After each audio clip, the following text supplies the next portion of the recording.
Welcome. Today we're reading the chapter Passepartout Talks More Than Is Prudent of the novel Around the World in 80 Days. Now, sit tight and let's get into it.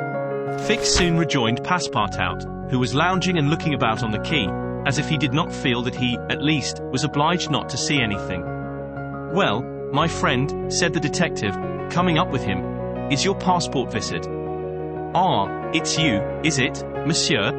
responded Passepartout. "Thanks, yes, the passport is all right. And you are looking about you?" "Yes, but we travel so fast that I seem to be journeying in a dream." "So this is Suez?" "Yes." "In Egypt?" "Certainly, in Egypt." "And in Africa?" "In Africa." "In Africa," repeated Passepartout. "Just think, monsieur, I had no idea that we should go farther than Paris, and all that I saw of Paris was between 20 minutes past 7 and 20 minutes before 9 in the morning, between the Northern and the Lion stations, through the windows of a car, and in a driving rain. How I regret not having seen once more Père Lachaise and the circus in the Champs-Élysées." "You are in a great hurry, then?" "I am not, but my master is.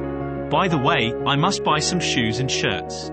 We came away without trunks, only with a carpet bag. I will show you an excellent shop for getting what you want." "Really, monsieur, you are very kind." And they walked off together, Passepartout chatting volubly as they went along. "Above all," said he, "don't let me lose the steamer." "You have plenty of time, it's only 12 o'clock. Passepartout pulled out his big watch. "12, he exclaimed. "Why, it's only 8 minutes before 10. "Your watch is slow." "My watch?" "A family watch, monsieur, which has come down from my great-grandfather. It doesn't vary 5 minutes in the year. It's a perfect chronometer. Look you." "I see how it is," said Fix. "You have kept London time, which is 2 hours behind that of Suez. You ought to regulate your watch at noon in each country." "I regulate my watch?" "Never." "Well, then, it will not agree with the sun." "So much the worse for the sun, monsieur. The sun will be wrong, then." And the worthy fellow returned the watch to its fob with a defiant gesture.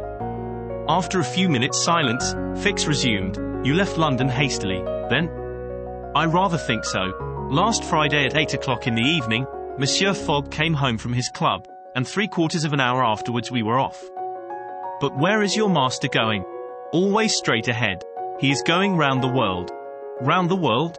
cried Fix. "Yes, and in 80 days. He says it is on a wager, but, between us, I don't believe a word of it." "That wouldn't be common sense. There's something else in the wind." "Ah, Mr. Fogg is a character, is he?" "I should say he was." "Is he rich?" "No doubt, for he is carrying an enormous sum in brand new banknotes with him. And he doesn't spare the money on the way, either. He has offered a large reward to the engineer of the Mongolia, if he gets us to Bombay well in advance of time." "And you have known your master a long time?" "Why, no. I entered his service the very day we left London." The effect of these replies upon the already suspicious and excited detective may be imagined. The hasty departure from London soon after the robbery, the large sum carried by Mr. Fogg, his eagerness to reach distant countries, the pretext of an eccentric and foolhardy bet all confirmed Fix in his theory. He continued to pump Paul Passepartout, and learned that he really knew little or nothing of his master, who lived a solitary existence in London, was said to be rich, though no one knew whence came his riches, and was mysterious and impenetrable in his affairs and habits. Fix felt sure that Phileas Fogg would not land at Suez, but was really going on to Bombay. "Is Bombay far from here?" asked Passepartout. "Pretty far. It is a 10 days' voyage by sea." "And in what country is Bombay?" "India." "In Asia?" "Certainly." "The deuce! I was going to tell you there's one thing that worries me, my burner." "What burner?" "My gas burner, which I forgot to turn off, and which is at this moment burning at my expense.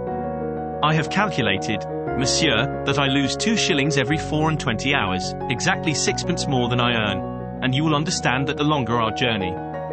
Did Fix pay any attention to Passepartout's trouble about the gas? It is not probable. He was not listening, but was cogitating a project. Passepartout and he had now reached the shop, where Fix left his companion to make his purchases, after recommending him not to miss the steamer, and hurried back to the consulate. Now that he was fully convinced, Fix had quite recovered his equanimity. "Consul," said he, "I have no longer any doubt. I have spotted my man.